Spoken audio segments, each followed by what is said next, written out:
I'm Jeanette Keynes from Jewelry Arts Inc. And in this video, which is part 1, I'm going to show you how to make jump rings and a beautiful S-hook to finish off a handmade sailor's knot chain. So we're making an S-hook. So what we did was we took 16 gauge, I think in this particular case, sterling wire. You cut, approximately 1.5 inches. It varies, of course, you can go bigger or smaller, but don't cut a real short one because you will crazy trying to shape it. You're like, Arr. So normally what I do is we cut it, we file both ends to a little bit of a taper. You don't want like a deadly point, but it does look really pretty for it to have that little bit of, you know what I mean? I'll just wiggle my fingers expressively and hopefully you understand what I'm talking about. Normally after I file, fold up a little green paper, do a little bit of the board secretary on the ends just to kind of blend it.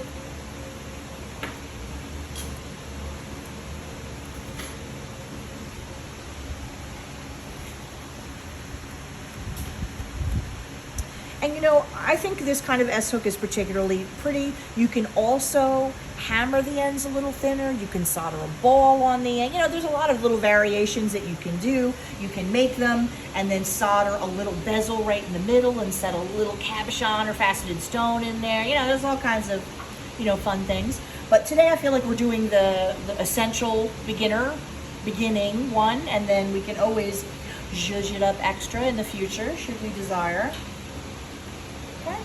Now, normally I kind of roll this nice and straight, but I'm being naughty and just sort of using my fingers and my fingernails, which is also not really. Don't be like me. Roll yours between 2 blocks and get it nice and straight. But there you go, right? So the key with making an S-hook, and this is true for a lot of things, don't try to bend one side and then get the other side to match. You will never, ever, ever get them to match, and you will go completely mental. The trick with stuff like this is to do one side a little, the other side a little. One side a little, the other, and you go back and forth. And it's not so much that like identical is the ultimate dream, but to get things to sort of look the same and match, that's the key. So whatever length you have that you've decided on here, I'm going to guesstimate 1/3 of it from one end, and I'm just going to bend it like that, okay? And then I'm going to flip around to the other side and bend 1/3 from the other end in the other direction. So, like this, so that you have sort of a Z looking thing. And essentially now I'm going to keep going back and forth from side to side, gradually bringing them in. And that's how you end up with, one hopes, an even-ish S-hook. And I use my fingers as much as possible because my fingers don't leave marks. So like if you have to get in here with your round nose pliers, you can, but remember, any place you squeeze, you're going to get those little dings. And I try to avoid them as much as I can. So you see then, like, I did that. Wait on. Should I put it down? It's like right in front of my nose. I'll do the same thing to the other side.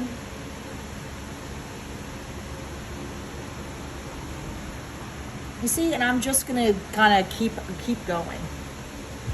You can always also stop and kneel if things are getting, if it starts to really fight back, which depending on how thick the wire is. Okay, so like, you see how we are starting to get an S-hook? And annealing at this point would probably not be the worst idea in the world. However, I'm gonna be naughty and not do that.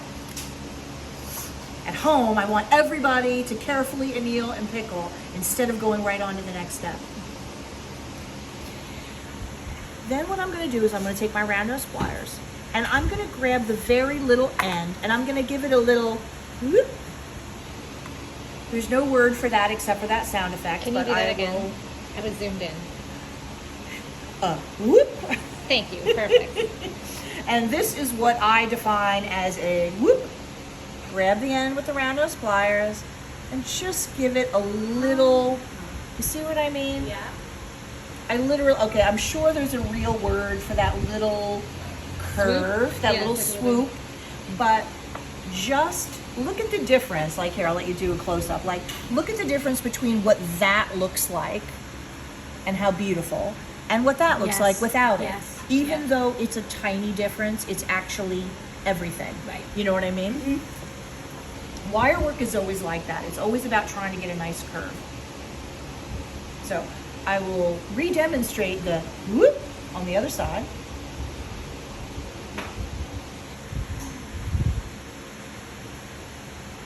See? And that like makes all the difference. Yeah. And now, after we have of course annealed and pickled 100%, I would never, just like an animal, keep going. We're gonna keep bending, okay? It is getting hard, so after this bend, I am going to actually stop and anneal and pickle, and then we'll come back and we'll finish it up. Okay. Because it's getting to the point where it's resisting my charms. I dare it. I know, right?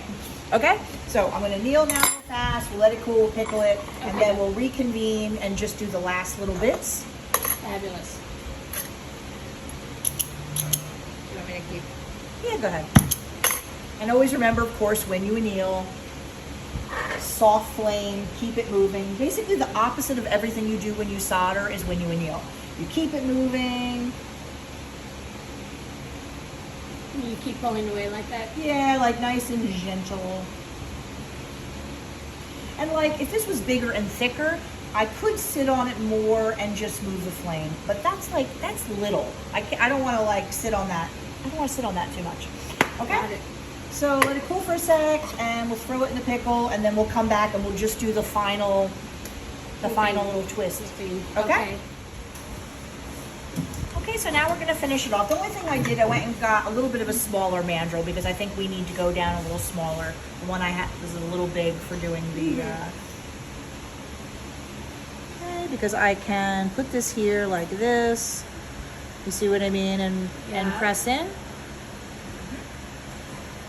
I mean, S hooks are like such a simple thing, but they're so beautiful and super useful. So,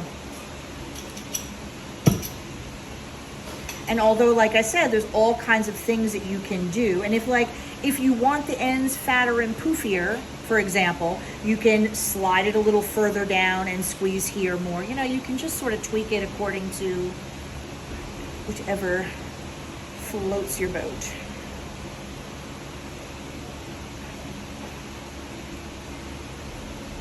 And normally what we do, once this is done and you're happy with it, is we're gonna slide one of the jump rings through here for the end of your chain, and then we solder shut one side.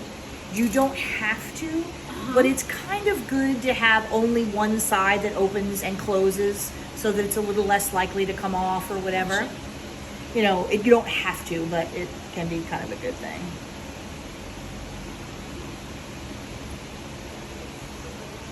You see what I mean? Yeah. And I'm going to play around that a little bit to get both sides to actually match. Or actually, I'll let you play around with it a little bit. But that's pretty much what an S hook is.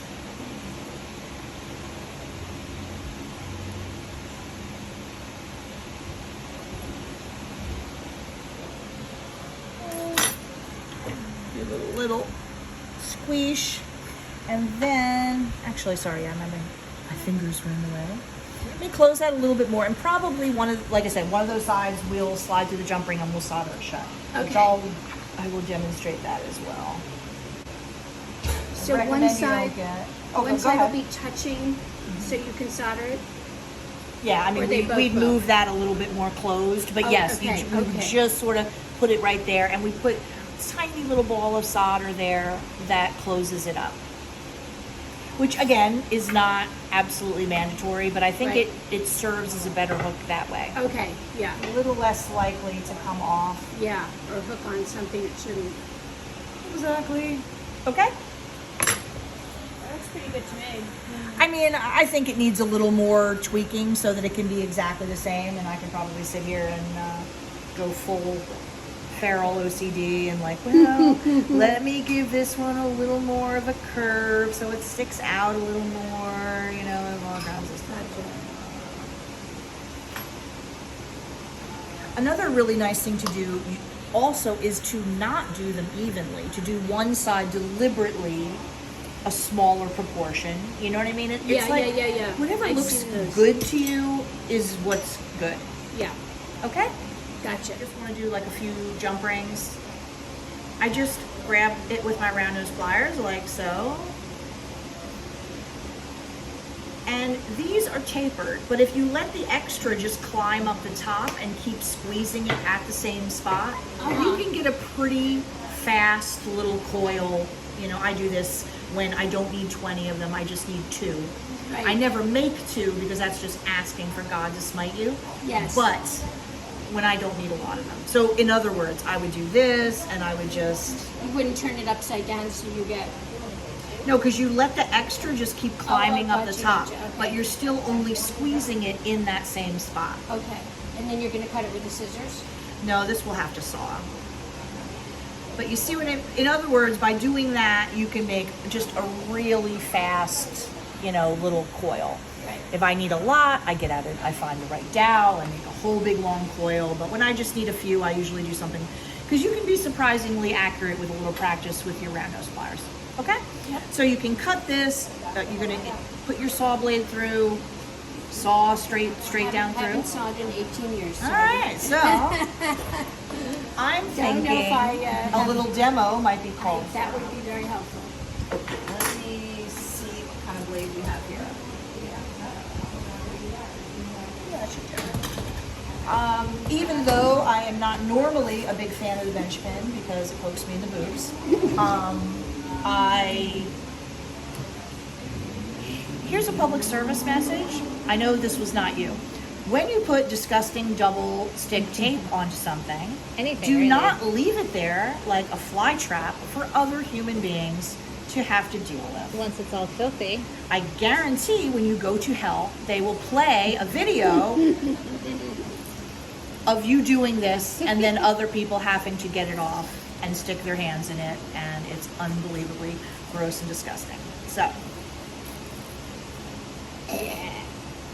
oh my God, the grossness is beyond. I mean, it looks like It's chewed like gum. scum, yeah. It's been on the sidewalk, stepped on. Okay, but now that we've gotten past that, reality, I haven't gotten past it, but No. I'm trying to pull it together. When I saw a coil like this, I mean, there's a lot of different ways to saw things. I'm going to show you how I do it, which I'm not saying is really the right way, but it's how I started doing it long ago. And so for a coil like this, normally what I do is open it up and thread that through there, like so. And then you lean forward and use your chestal power to get that in there nice and tight, okay? So what I do is I saw straight down through the coil. So I usually position it on here. And a lot of times too, what I'll do, like on mine that I actually use at home, I take a big triangular file and put a nice groove right there that I can sit this down into. And actually, if you don't mind, I'm gonna take a sec, I'm gonna grab one because although, as I've said a billion times, bench pins are not really my friend, remember this about a bench pin. Its only reason to exist is for you. So never be afraid to saw it, drill it, file it, do anything to it that makes your life easier, because literally otherwise it has no reason to exist. So what I do on mine is I take like a big triangular, or honestly it could be round, anything, and I put a groove. Gotcha. Because that way I can stick the coil down in there and it helps it to sit much more conveniently than if you're just putting it flat on top of here. I'm gonna get this a little deeper because that's a relatively big coil.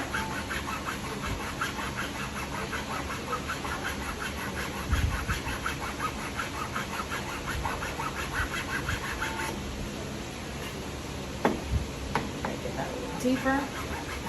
It's like you're making a swaging block. Yes, exactly right. Custom swaging block. Custom, one of a kind.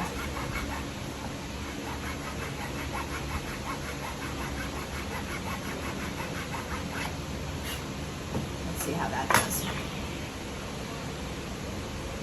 Yes, that will do nicely. Because actually, maybe you could just do a quick close-up. You know, just make a little indent so that that will want to sit there more. I mean, I'm going to hold it in place with my fingers, but it definitely helps it to roll around less. When you're sawing a coil like this, you would think that it would be way more efficient to saw the whole thing at once, right? Mm-hmm. Makes perfect sense. Actually doesn't work super well. So what I do is lean my saw blade forward, so I'm actually only doing one at a time. And like I said, that sounds like not a good idea, but it's actually the best.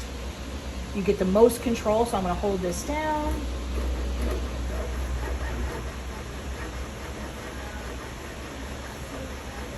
I know you can't see very much because it's all under my thumb, but you see what I mean? How that goes right through there? And you'll feel it when you've gone all the way through. And like here, a lot of times what I do is open up a drawer so that they don't just fall on the floor, because they will just fall on the floor. You can also, see, that's my first little piece, kind of, you know what I mean, got chopped off. And you see what I mean? You can also like take a plastic cup, like a Solo cup, and like tape it to here and put it underneath. Like any kind of, you know, any kind of thing you can rig up that makes your life easier to hold on to things. So I'll just go through and do one more, and then I'll let you do the rest of them. But I really just press down with my thumb. And remember, when you saw, you want to just let the saw do the work and try not to push too hard. You see that, how it just falls off? And there you have a beautiful little length, nice and sawed, you know, life is good. Now, I know you only need 2, but like I was saying before, you never make the amount you need, because it's just asking for God to smite you. So normally I saw all of them, and whatever's left over, put them in a little baggie or put them in a cup or something, and sooner or later you'll need 1 jump ring or 2 jump rings, and there it'll be. Okay, so just saw them all, then anneal, because then we'll twist them open a little bit, you know, and then we'll put them through the chain, which I will demonstrate that. Okay?